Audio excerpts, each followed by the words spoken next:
जय श्री कृष्णा। राधे राधे। मित्रों, आज मैं आपको सुना रहा हूँ अधिक मास महात्म्य के चौथे अध्याय की कथा। तो भगवान श्री लक्ष्मी नारायण जी के चरणों का ध्यान करते हुए पूरी श्रद्धा और प्रसन्न चित्त मन से इस कथा को सुनिए। हे नारद, भगवान श्री हरि ने जो शुभ वचन अधिक मास से कहें वह लोगों के कल्याण की इच्छा से हम तुम्हें कहते हैं, उसको सुनो। बैकुंठ लोक में भगवान की अनेक प्रकार से स्तुतियां और बारंबार नमस्कार करने के पश्चात अधिक मास ने भगवान से करबद्ध होकर निवेदन किया, हे नाथ, हे कृपानिधे, हे हरे, मेरे से जो बलवान हैं उन्होंने ये मलमास है ऐसा कहकर मुझ दीन को अपनी श्रेणी से निकाल दिया है। मैं आपकी शरण हूँ। बलिष्ठ लोग मुझे मलमास कहते हैं और मेरा निरादर करते हैं। मुझे स्वामी रहित और मलिन कहकर शुभ कर्मों के निमित्त मेरा त्याज्य किया हुआ है।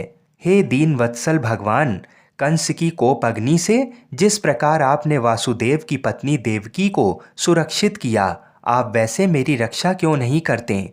यमुना में कालिया नाग के विष से गौ चराने वाले तथा पशुओं की आपने जैसे रक्षा की, वैसे ही दीन बंधु आप मुझ शरणागत की रक्षा क्यों नहीं करते? पशु और पशुओं को पालने वालों एवं पशुपालकों की स्त्रियों की जैसे पहले व्रज में सर्प तके वन में लगी हुई अग्नि से आपने रक्षा की, वैसे हे दीन वत्सल मुझ शरण आए हुए की क्यों रक्षा नहीं करते? जैसे आपने जरासंघ के बंधन से राजाओं को मुक्त किया, ग्रह के मुख से जिस प्रकार गज को मुक्ति दिलाई, उसी प्रकार शरण में आए हुए मुझ दीन की रक्षा क्यों नहीं करते?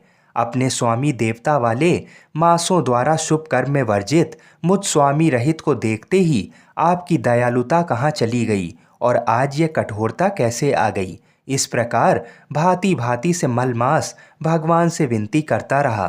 तब श्री नारायण बोले। इस प्रकार भगवान को कहकर स्वामी रहित मलमास आंसू बहता मुख लिए जगतपति के सामने चुपचाप खड़ा रहा। उसको रोते देखते ही भगवान शीघ्र ही दयार्द हो गए और पास में खड़े दीन मुख मलमास से बोले, हे वत्स, तुम अति शोकाकुल हो। ये महान शोक जिससे तुम व्याकुल हो कौन सा है? तुम अब शोक को त्याग दो, क्योंकि यहाँ आकर महादुखी नीच भी शोक नहीं करता। फिर तुम कैसे यहाँ आकर शोक में मन को दबाए हुए हो? जहाँ आने से ना शोक होता है, ना कभी बुढ़ौती आती है, ना मृत्यु का भय रहता है। यहाँ हमेशा नित्य आनंद रहा करता है। इस प्रकार के वैकुंठ में आकर तुम कैसे दुखित हो? तुमको यहाँ पर दुखित देखकर वैकुंठवासी बड़े विस्मय को प्राप्त हो रहे हैं। हे वत्स, तुम कहो, इस समय तुम मरने की क्यों इच्छा करते हो? इस प्रकार भगवान के वाक्य सुनकर बोझा लिए हुए आदमी जैसा बोझा रखकर श्वास पर श्वास लेता है, इसी प्रकार श्वास लेकर अधिक मास मधुसूदन से बोला, हे भगवान, आप सर्वव्यापी हैं, आपसे अज्ञात कुछ नहीं है। आकाश की तरह आप विश्व में व्याप्त होकर बैठे हैं। आप चर अचर सब में व्याप्त हो। आप सर्वसाक्षी और विश्व दृष्टा हो तथा निरंजन निराकार रूप में सब प्राणी आप में ही निवास करते हैं। हे जगन्नाथ, आपके बिना कुछ भी नहीं है। क्या आप मुझ अभागे के कष्ट को नहीं जानते हैं? तथापि हे नाथ, मैं अपनी व्यथा को कहता हूँ। जिस प्रकार मैं दुख जाल से घिरा हुआ हूँ, वैसे दुखित को मैंने ना कहीं देखा है और ना सुना है। क्षण निमेष मुहूर्त पक्ष मास दिन और रात सब अपने अपने स्वामियों के अधिकारों से सर्वदा बिना भय के प्रसन्न रहते हैं। मेरा ना कुछ नाम है, ना मेरा कोई अधिपति है और ना कोई मुझको आश्रय है। अतः क्षण अधिक समस्त स्वामी वाले देवों ने शुभ कार्य से मेरा निरादर किया है। ये मलमास सर्वदा त्याज्य है, अंधा है, गर्त में गिरने वाला है, ऐसा सब कहते हैं। इसी के कारण से मैं मरने की इच्छा करता हूँ, अब जीने की इच्छा नहीं है। निंद जीवन से तो मरना ही उत्तम है। जो सदा जला करता है वह किस तरह सो सकता है? हे महाराज, इससे अधिक मुझको और कुछ कहना नहीं है। वेदों में आपकी इस तरह प्रसिद्धि है कि पुरुषोत्तम आप परोपकार प्रिय हैं और दूसरों के दुख को सहन नहीं करते हैं। अब आप अपना धर्म समझकर जैसी इच्छा हो वैसा करें। आप प्रभु और महान हैं।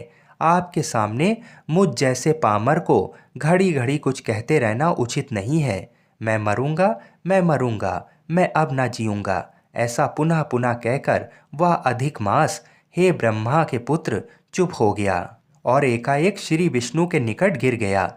तब इस प्रकार गिरते हुए मलमास को देख भगवान की सभा के लोग बड़े विस्मय को प्राप्त हुए। तब श्री नारायण बोले, इस प्रकार कहकर चुप हुए अधिक मास के प्रति बहुत कृपा भार से अवसन्न हुए श्री कृष्ण मेघ के समान गंभीर वाणी से चंद्रमा की किरणों की तरह उसे शांत करते हुए बोले। सूत जी कहते हैं, हे विप्रों, वेद रूप रिद्धि के आश्रित नारायण का पापों के समूह रूप समुद्र को शोषण करने वाला बड़वानल अग्नि के समान वचन सुनकर प्रसन्न हुए नारद मुनि पुनः आदि पुरुष के वचनों को सुनने की इच्छा से बोले।